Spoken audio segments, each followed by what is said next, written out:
Baik, Mitra Lovers, Anda masih mendengarkan 104.9 Mitra FM Purwokerto All Day All Hits. Dan ini hari Kamis, seperti biasa kita masuk di segmen Beranda Islami ya. Setengah 5 sore sampai nanti di jam setengah 6 akan ditemani juga oleh Pak Fuad yang sudah hadir di hadapan saya, Mitra Lovers. Assalamualaikum Pak Fuad. Waalaikumsalam warahmatullahi wabarakatuh. Setelah beberapa waktu kita tidak berjumpa, Mitra Lovers, akhirnya kita bisa bertemu lagi bersama dengan Pak Fuad. Mungkin minggu kemarin sama Adel, nah sekarang baru ada kesempatan saya untuk bertemu kembali dengan Pak Fuad. Gimana kabarnya hari ini Pak Fuad? Alhamdulillah, Emily bisa hadir kembali. Baik, Mitra Lovers, Pak Fuad sudah hadir di sini dan tema kita hari ini adalah sehat versus sakit. Oke, mungkin kadang kita kalau misalkan lagi ngerasa sakit, ini ya Mitra Lovers, baru deh tuh merasa bersalah. Aduh, ya Allah semoga cepat sembuh deh. Soalnya emang sih kemarin nggak jaga kesehatan gitu kan. Tapi pas udah lagi sehat nih Mitra Lovers, lupa sama semuanya. Langsung ya makan sembarangan lah, yang inilah itulah. Nanti kalau sakit gitu lagi. Besok nggak lagi deh gitu kan. Nanti kayak gitu terus berulang. Ini sehat versus sakit nih Mitra Lovers tema kita hari ini. Sebenarnya apa yang mau dibahas sama Pak Fuad di sehat versus sakit kali ini Pak Fuad, silakan. Baik, bismillahirrahmanirrahim. Mitra Lovers sekalian, Mbak Emily. Jadi memang ada sebuah hadis yang menurut saya barangkali sering kita dengar, Mbak Emily. Baik langsung bunyinya maupun mungkin terjemahannya. Ini selalu harus kita pegang dan mungkin sering kita perdengarkan, kita ulang-ulang kembali. Jadi kata Nabi begini Mbak Emilia, bunyi asli hadisnya itu ni'matani maghbunun katsiru minan nas as-sihah wal farah. Jadi ada dua nikmat yang kebanyakan manusia itu terjebak di dalamnya. Apa dua nikmat itu? Yaitu as-sihah wal farah. Yang pertama sehat, yang kedua adalah sempat. Kira-kira begitu. Jadi berangkat dari hadis ini saya kemudian mengembangkan tema yang menurut saya sudah sejak lama Mbak Emily saya ingin coba share dengan mitra sekalian supaya kita memang punya pandangan yang relatif holistik, relatif seimbang tentang dua keadaan yang menjadi pilihan atau dua kemungkinan. Oke lah, mungkin kita menyebut ada istilah hidup mati. Nah, dalam hidup ini kita itu kadang-kadang sehat, kadang-kadang sakit. Sebagaimana Emily tadi sampaikan, kalau lagi sakit baru merasakan nikmatnya sehat. Ya kan? Nah, kadang jarang ya kita itu kadang kalau sehat ingat sakit. Iya benar juga sih. Umumnya adalah ketika sakit baru ingat sehat. Ya? Iya betul. Sesuatu yang selama ini kita anggap biasa, begitu hilang baru terasa. Aduh. Nah, kira-kira gitu. Ya, jadi memang mitra sekalian, beberapa keadaan di kehidupan kita di dunia ini memang ada berbagai kemungkinan tadi. Yang ini biasanya menjadi sebuah pengingat buat kita. Jadi kadang-kadang kita ini sehat atau cenderung sehat, relatif sehat, kira-kira gitu. Tapi ada juga kondisi di mana agak sakit, bahkan ada yang sakit sekali, ada yang sakit parah, dan kemudian berujung ada yang meninggal dunia. Nah, kehidupan kita ini memang selalu diwarnai hal-hal yang tadi bertentangan atau sesuatu yang maka disebut versus itu tadi. Baik. Sebenarnya itu untuk bukan memprovokasi ya, untuk memudahkan saja bahwa tema kita ini memang berangkat dari dua kutub yang sering dipertentangkan. Kalau ada hidup, ada mati, ada sehat, ada sakit. Nah, itu adalah suasana kondisi di mana kita itu pernah mengalaminya, tidak pernah lepas dari itu. Jadi ketika kita masih hidup pun, hidupnya itu lagi kondisi sehat atau sakit, agak sehat, agak sakit, atau yang lainnya. Nah, ya kadang-kadang mungkin kita juga suatu saat merasa bahagia, tapi pada saat yang lain mungkin mengalami kesedihan atau merasa sedih. Nih, mari kita lihat posisi yang kita sebut saling bertentangan atau bergantian. Ada yang kaya, ada yang miskin, ada yang pemurah, ya kalau itu sifat orang. Ada yang kikir, ya kan? Ada yang medit kalau bahasa Banyumasnya, dan yang lain-lainnya. Jadi kita ini mengalami keadaan yang berubah-ubah, Mbak Emily. Dari waktu ke waktu, ya. Jadi ini menjadi pengingat buat kita. Nah, khususnya antara sehat dan sakit. Kenapa saya pilih tema ini? Karena kadang-kadang karena ini adalah sesuatu yang menjadi kalau bahasa kita ya warna dalam kehidupan kita ini, melekat ya. Selama kita masih hidup ini selalu ada dua kemungkinan itu. Tetapi ini yang menjadi latar belakang kenapa kita barangkali mungkin sering mendengar atau sering merasakan, tapi kadang-kadang mungkin kurang menyadari. Nah, inilah yang menjadi latar belakang saya mencoba mengangkat tema ini. Apa yang kadang-kadang perlu kita lihat dari kondisi kita manusia itu. Jadi kadang-kadang kebanyakan kita ini memperlakukan sehat dan sakit itu secara tidak adil, Mbak. Tidak seimbang tadi ya. Okay. Kebanyakan kita ini menganggap sehat itu adalah punya makna, ya kan? Sehat itu kayaknya kondisi yang kita idam-idamkan dan itu membuat hidup kita ini jadi berarti. Jadi apalagi ya hidup ini jadi kayaknya lebih bahagia. Pertanyaannya, apakah ketika kita sakit tidak bahagia? Nah, jadi kadang-kadang sakit ini dianggap sebagai beban bagi terutama diri, apalagi keluarga. Bisa kita bayangkan misalnya, kalau misalnya ada keluarga kita yang ya cukup serius sakitnya, menahu, berkepanjangan, bolak-balik ke rumah sakit, ya kan? Itu rasanya kan itu mungkin kalau kita tidak sedang baik-baik saja atau tidak sadar itu, aduh, nah kira-kira gitu. Barangkali ada terbersit dalam hati kita, dalam pikiran kita. Mungkin secara tidak sadar kadang-kadang. Namanya manusia kan tempat keluh kesah ya. Betul. Waduh, capek ini, sampai kapan ini saya harus begini. Padahal bukan kita loh, keluarga kita misalnya, apalagi kita. Jadi kadang si pasiennya atau orang sakitnya juga kadang-kadang kesadarannya suka, ya kalau lagi tidak sadar kan ngomongnya bisa negatif kan. Bisa kemana-mana itu, ada halusinasi macam-macam itu. Begitu pula keluarga yang bahasa kita ya yang ikut menanggung beban itu. Kayaknya ini sebuah beban yang kayaknya harus segera dilepaskan karena ini penderitaan. Seolah-olah sakit ini tidak ada maknanya, tidak ada gunanya sama sekali. Orang yang beranggapan seperti itu tentu saja memiliki kesalahan yang besar, harus kita luruskan. Jadi kalau ada anggota keluarga kita atau mungkin kita punya keluarga yang sedang sakit, dicoba berkepanjangan, dia kadang ngomongnya negatif itu ya terhadap hidup ini. Misalnya redaksi yang sangat mungkin muncul bagi seorang yang sedang yang diberi ujian sakit itu adalah, waduh, saya mati sajalah. Nah, kira-kira gitu. Ketika kondisi-kondisi seperti ini kan butuh, ibarat hidup ini kan memang kadang-kadang terpuruk ya, maka kita harus bangkit lagi.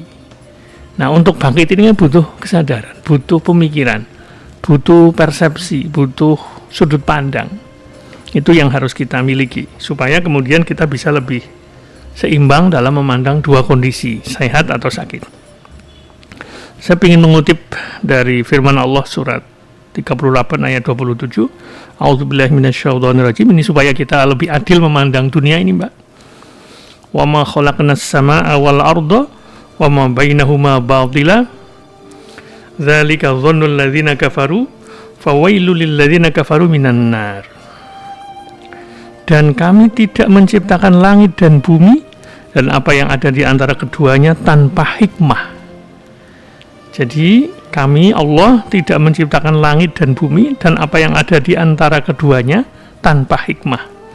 Yang demikian itu menganggap penciptaan itu tidak ada maknanya adalah anggapan orang-orang yang kafir. Maka celakalah orang-orang yang kafir itu karena mereka akan masuk neraka. Jadi apapun kondisi Mbak, termasuk sakit, itu pasti ada sesuatu pelajaran yang harus kita dapatkan, bisa kita dapatkan. Jadi jangan hanya memandang positif, sehat saja, sakit juga bisa dipandang positif. Jangan dipandang negatif saja. Nah, mari kita mulai bagaimana hakikat sakit dalam pandangan agama kita ini. Supaya kita ketika mengalami sakit atau misalnya punya keluarga yang sakit, bisa anak, bisa orang tua, bisa istri, bisa suami misalnya, bisa nenek, bisa kakek, kita bisa lebih jangan terlalu istilahnya ya, jangan terlalu menganggap itu sebuah penderitaan yang luar biasa sehingga kita tidak bisa tersenyum, tidak bisa bahasa kita ya mungkin tidak bisa tidak bisa menjalani kehidupan ini dengan baik, kira-kira begitu, gara-gara diuji entah itu kita maupun anggota keluarga kita yang sakit, yang barangkali yang memang memerlukan proses perawatan penyembuhan yang ibaratnya mungkin seumur hidup. Untuk beberapa sakit yang barangkali sampai misalnya ada yang kronis dan bahasanya ya, menahun ya, bisa kanker, bisa diabetes, apalagi kalau sudah kita dengar gagal ginjal misalnya, itu sudah harus ibaratnya ibaratnya siap-siap saja bolak-balik ke rumah sakit. Nah ini kalau kita tidak memiliki sebuah cara pandang yang positif, itu akan melelahkan sekali. Sudah menderita, capek, terus di hatinya juga kayak kerasa kayak membuat hati kita tuh kayak jadi negatif ya, kerasa banget tuh kalau kita tidak punya cara pandang yang baik dan positif tentang kondisi sakit itu. Nah, teman-teman sekalian, Mbak Emily, kita mulai bahwa sakit ini sebenarnya sering kita dengar itu adalah ujian dan cobaan. Nah, ini menurut saya harus kita catat tuh. Jadi sakit itu adalah ciptaan Allah. Kondisi sakit itu ciptaan Allah dan itu diciptakan untuk mendatangkan makna bagi kita, mendatangkan pelajaran atau hikmah buat kita. Nah, ada maksudnya Allah tuh memberi kita sakit. Nah, banyak ayat hadis ya, yang diantaranya yang tadi kita sampaikan yang menerangkan rahasia di balik sakit ini. Salah satu hikmah Allah ya, Tuhan kita ini memberi kita hambanya sebagai kondisi sakit itu sebagai adalah ujian tadi, cobaan untuk membuktikan siapa yang benar-benar beriman. Itu cara pandang yang pertama, Mbak.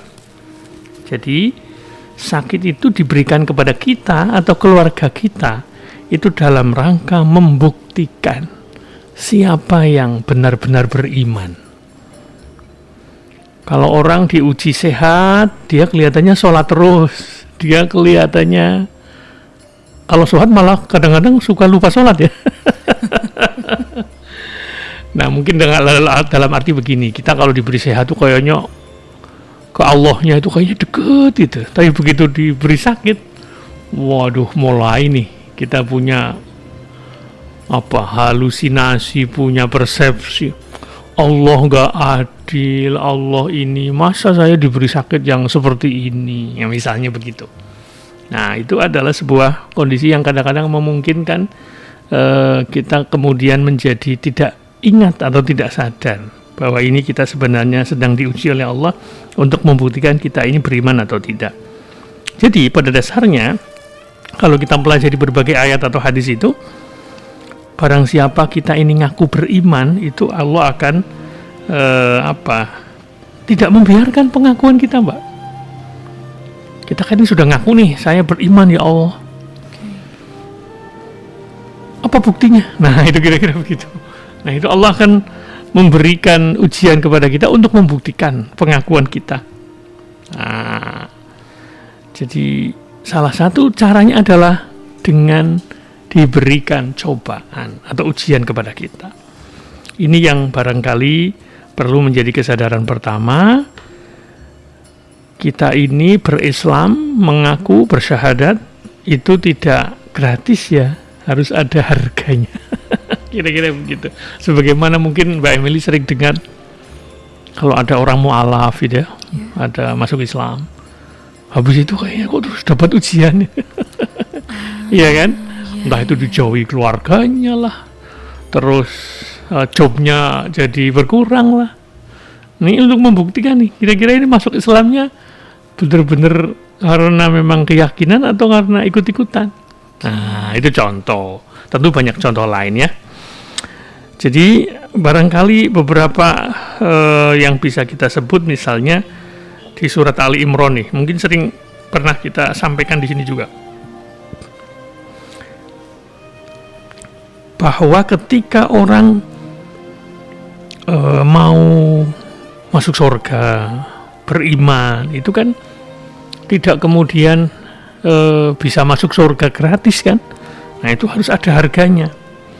Misalnya ya, di antara yang bisa kita baca di surat Ali Imran itu, mungkin sering kita dengar, a'udzubillahi minasyaitonirrajim, am hasibtum an tadkhulul jannata walamma ya'tikum mathalul ladzina khalau min qablikum massatuhumul ba'sa wad-dharra wa zulzilu. Al-ayah. Apakah kamu mengira bahwa kamu akan masuk surga padahal belum datang kepadamu cobaan sebagaimana halnya orang-orang yang terdahulu sebelum kamu. Mereka ditimpa oleh malapetaka dan kesengsaraan serta digoncangkan dengan bermacam-macam cobaan. Sakit, termasuk keluarga kita mungkin Mbak Emily, kalau ada yang diberi sakit yang agak serius, itu bisa menggoncangkan keluarga kita, menggoncangkan keimanannya, menggoncangkan apa lagi? Menggoncangkan ya mungkin stabilitas ekonominya, menggoncangkan stabilitas keluarganya dan sebagainya. Ini adalah sebuah ujian yang memang ya itu harus kita hadapi.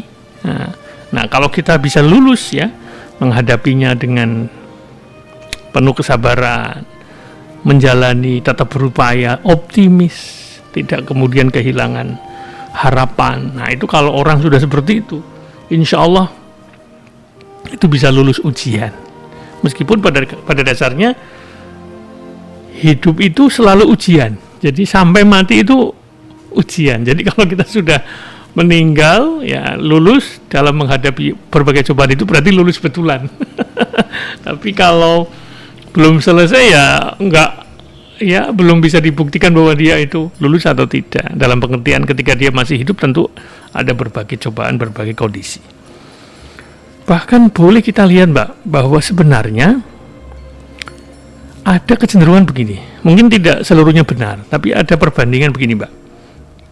Ada orang diberi sakit malah sukses Mbak. Sukses dalam arti menjalani kehidupan ini. Diberi sakit, dia malah ke Allahnya itu tambah dekat. Ya enggak? Tapi kalau ada orang diberi sehat terus, nggak pernah sakit, terus malah dia jadi kayak kurang bersyukur, terus malah lupa dengan agama, lupa dengan ibadah. Kita kan sering ya, wah itu dia tuh hebat sekali, dia tuh sampai usia 60 tahun nggak pernah sakit. Kadang-kadang malah itu kita patut curiga,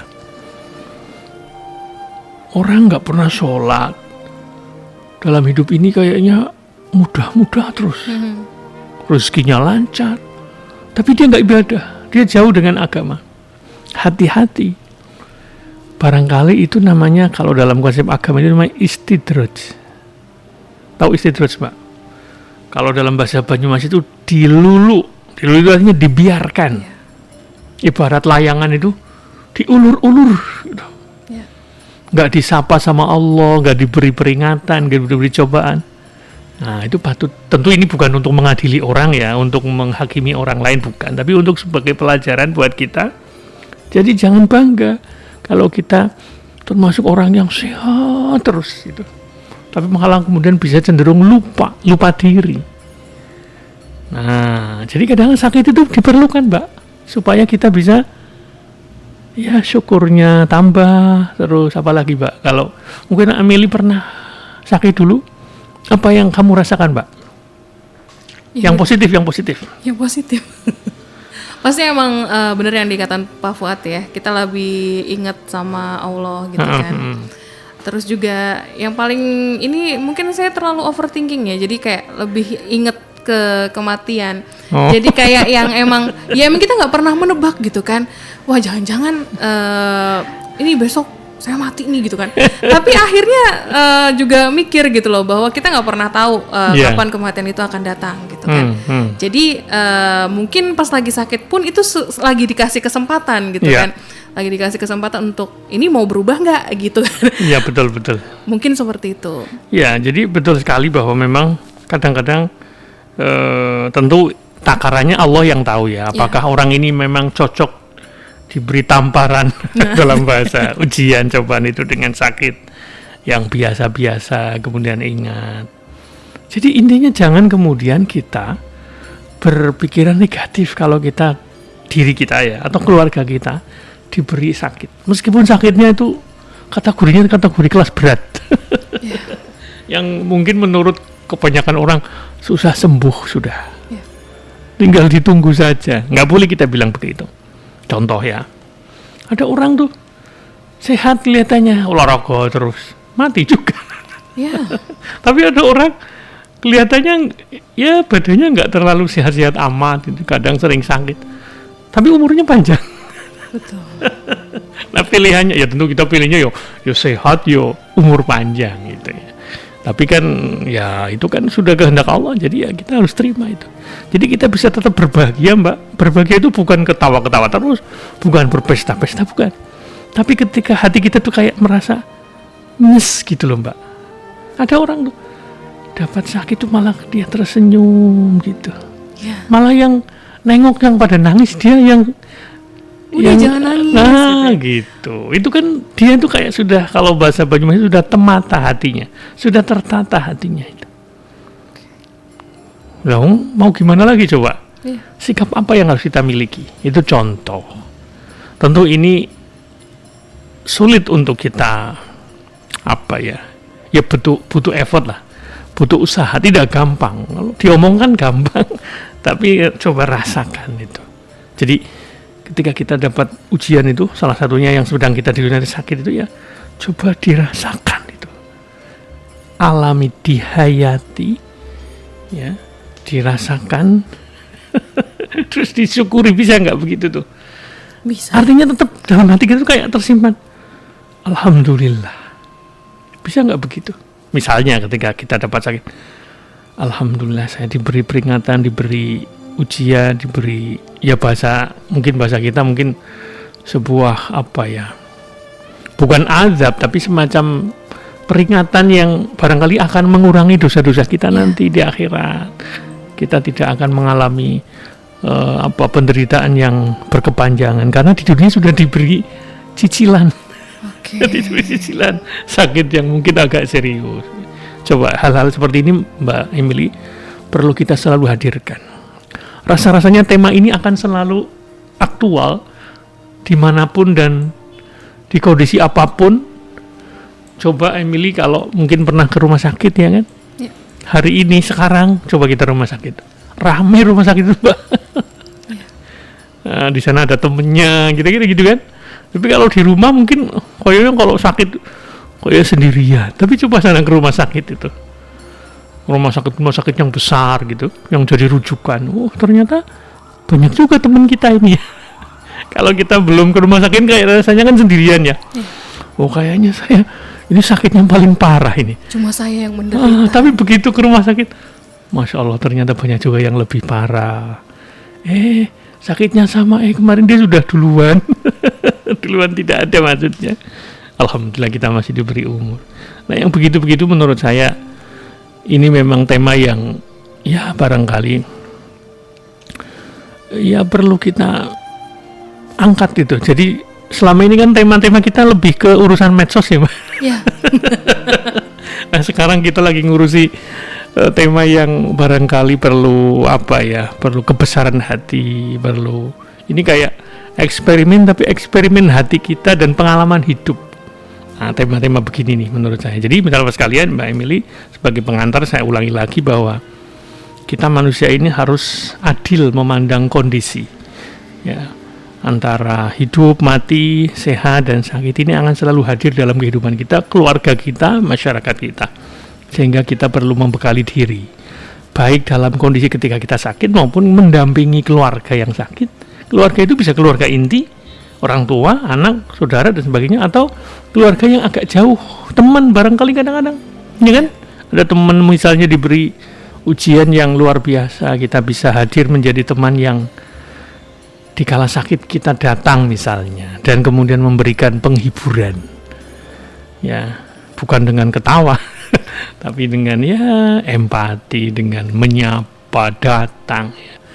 Meskipun kita tidak bawa uang, ya, walaupun sekedar kayak dorongan moral itu juga menurut saya menjadi sikap-sikap yang perlu kita miliki supaya kemudian teman-teman kita, saudara-saudara kita, keluarga kita yang sakit itu bisa lebih ringan. Barangkali itu Mbak sebagai pengantar dari saya. Baik, Mitra Lovers, studi tema kita ya hari ini yaitu sehat versus sakit. Biasanya kalau misalnya kita ditanya sama teman lama gitu ya, gimana kabarnya, sehat gitu ya. Masa tanya begini, kamu sehat apa sakit? Kadang tuh suka pura-pura gitu loh Pak. Banyak yang sekarang mungkin kayak yang sehat kok, sehat gitu kan, tapi ternyata lagi pura-pura sehat, ternyata hatinya lagi sakit berat gitu ya. Hatinya lagi sakit. Oke, Mitra Lovers, baiklah, nanti kita akan lanjutkan kembali. Tema kita hari ini adalah sehat versus sakit. Silakan untuk Anda yang mau bergabung bisa lewat SMS ataupun WhatsApp di 081326151049 atau via online-nya di 621621. Jangan kemana-mana karena kita akan kembali sesaat lagi.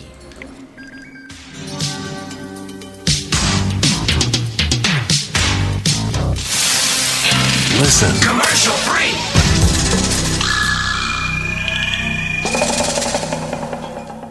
Baik, Mitra Lovers, Anda masih mendengarkan 104.9 Mitra FM Purwokerto Audio Hits, dan kita masih ada di segmen Beranda Islami sampai nanti di jam 5:30 sore. Masih ada waktu untuk Anda yang mau bergabung, silakan di 0813-2615-1049, dan tema kita adalah sehat versus sakit.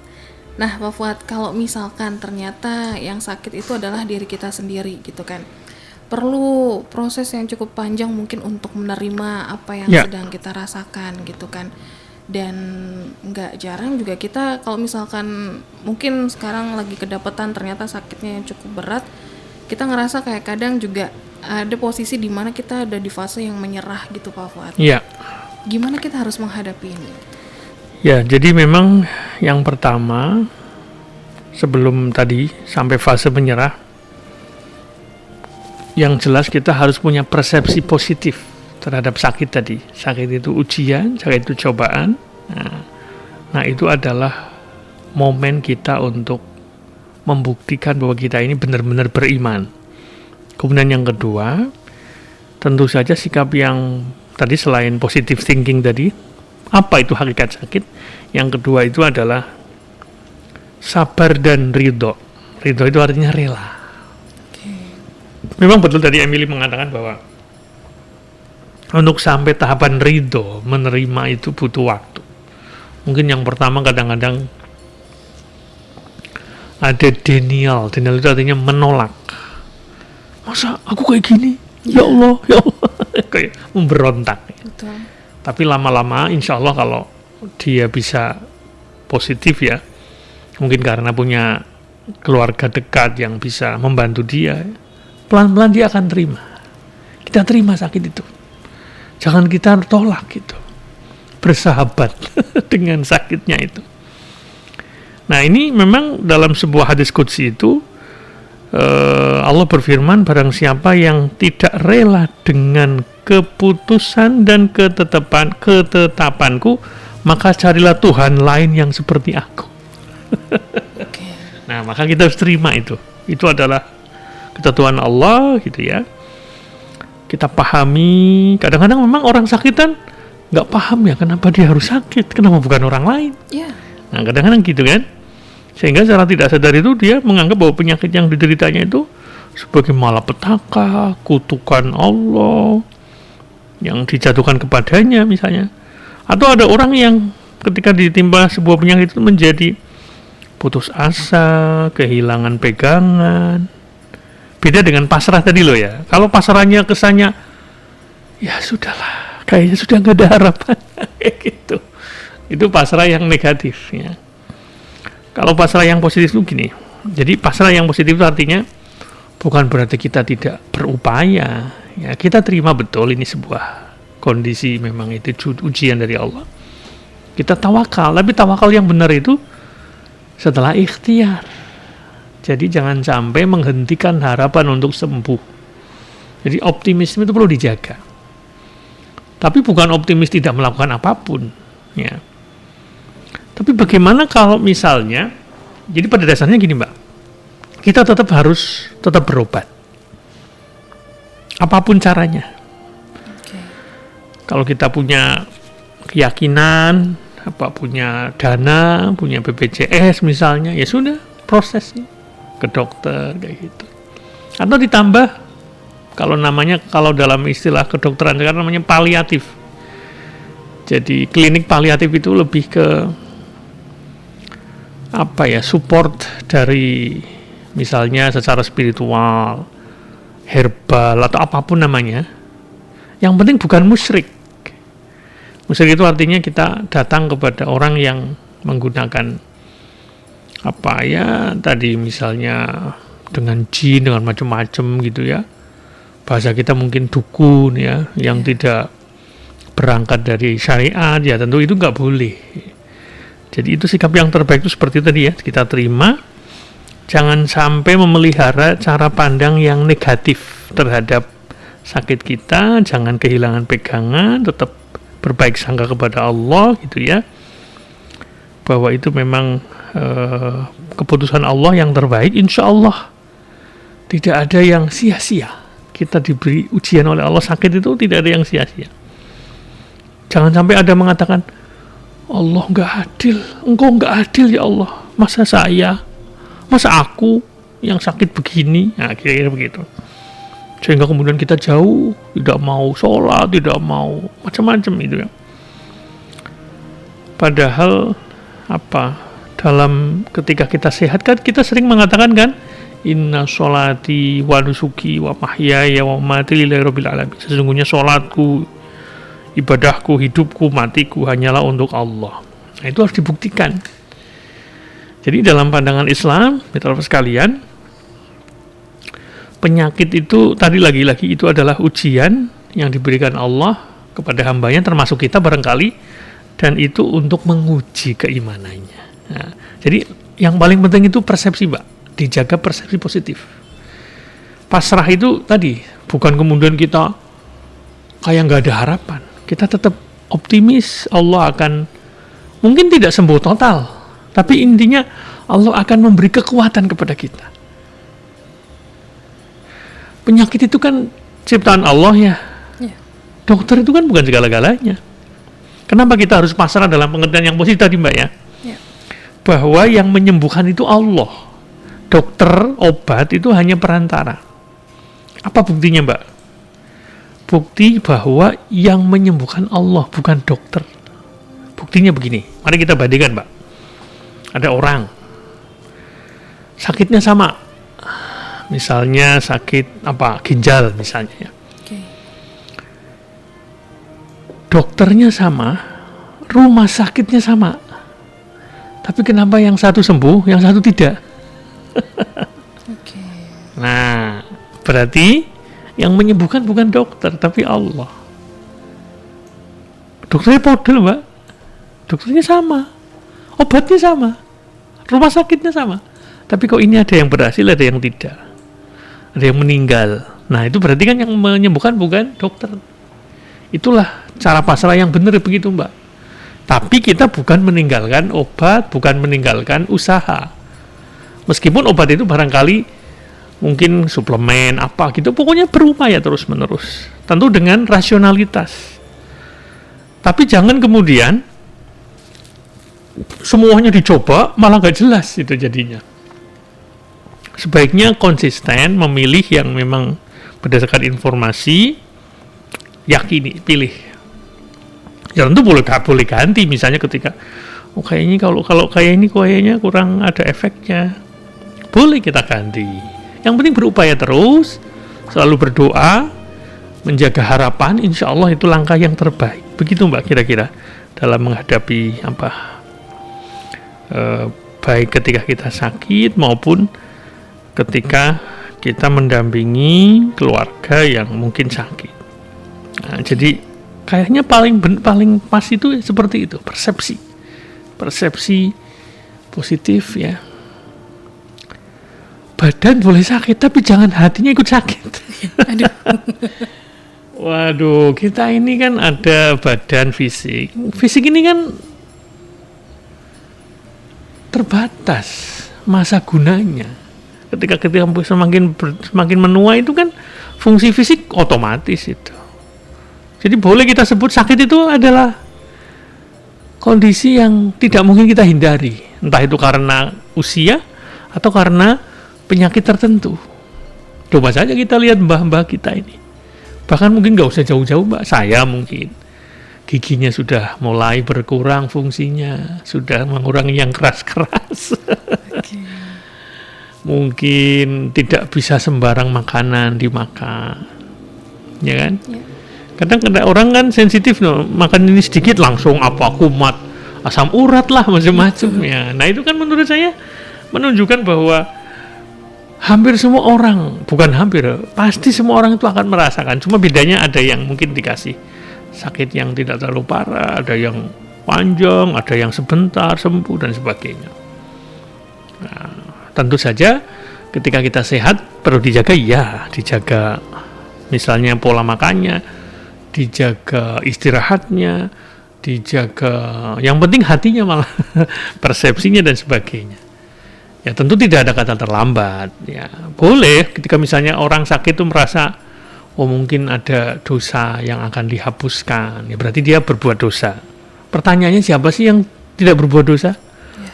Nah, jadi jangan kemudian kita selalu mengaitkan bahwa wah itu pasti dosanya banyak tuh. Loh ada orang loh sehat terus tapi nggak pernah ibadah, bahkan dia mohon maaf ya melanggar perintah Allah, kan dosanya banyak. Kok nggak langsung dikasih sakit loh, ya kan? Yeah. Dia malah sehat terus sampai mati. Nah itu malah kita curiga kalau ada orang begitu tuh. Jangan-jangan itu istidraj namanya.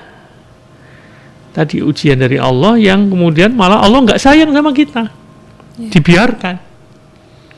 Tapi ketika kita ditegur, entah itu sakit, entah itu ujian apa, berpikirlah positif bahwa Allah itu sayang sama kita. Maka kita diberi peringatan, warning.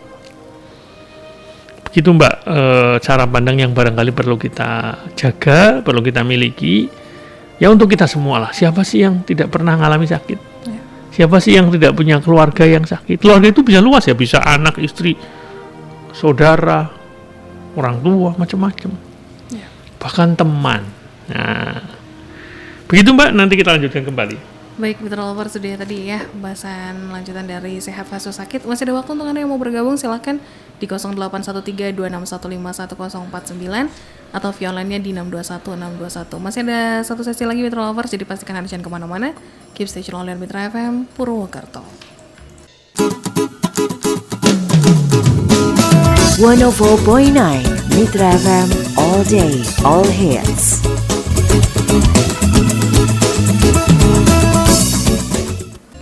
Baik, Mitra Lovers, kita masuk di sesi yang terakhir di Beranda Islami. Mungkin dari Pak Fuad ada yang mau ditambahkan, silakan.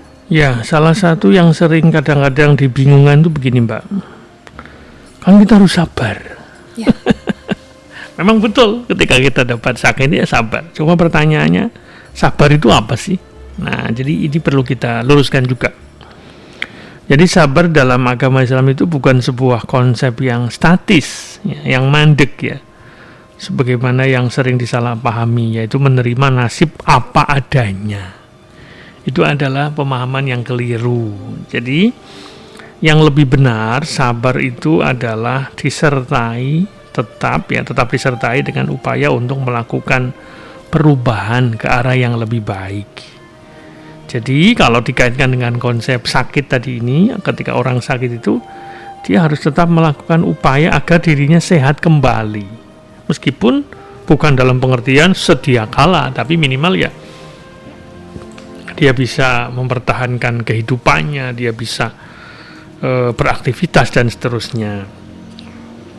Jadi intinya harus tetap berupaya, karena memang orang yang sakit tentu akan ada ya mungkin dalam melakukan kewajiban-kewajibannya, termasuk dalam beribadah terhadap masyarakat, itu pasti ada kekurangannya, tidak mungkin sempurna. Nah itu yang penting tetap berupaya ya, menempuh pengobatan ya, apalagi kalau kita punya biaya ya, tetap dilakukan. Jangan kemudian sabar itu tidak melakukan apapun ya, meskipun pengobatan itu maknanya tidak harus pengobatan yang sebagaimana kita pahami, tapi jangan yang tidak masuk akal. Okay.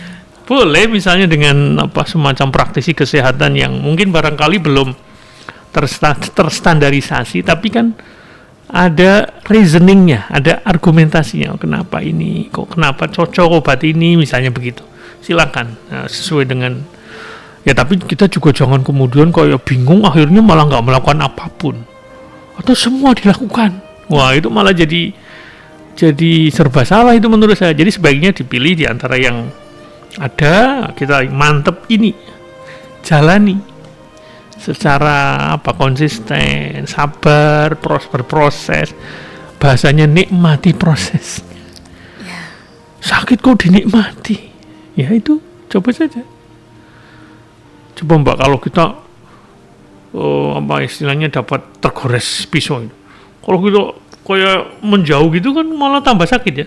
Tapi kalau kita rasakan ya, ternyata nggak sesakit yang kita bayangkan, kadang-kadang begitu. Jadi hayati ya, hadapi, rasakan.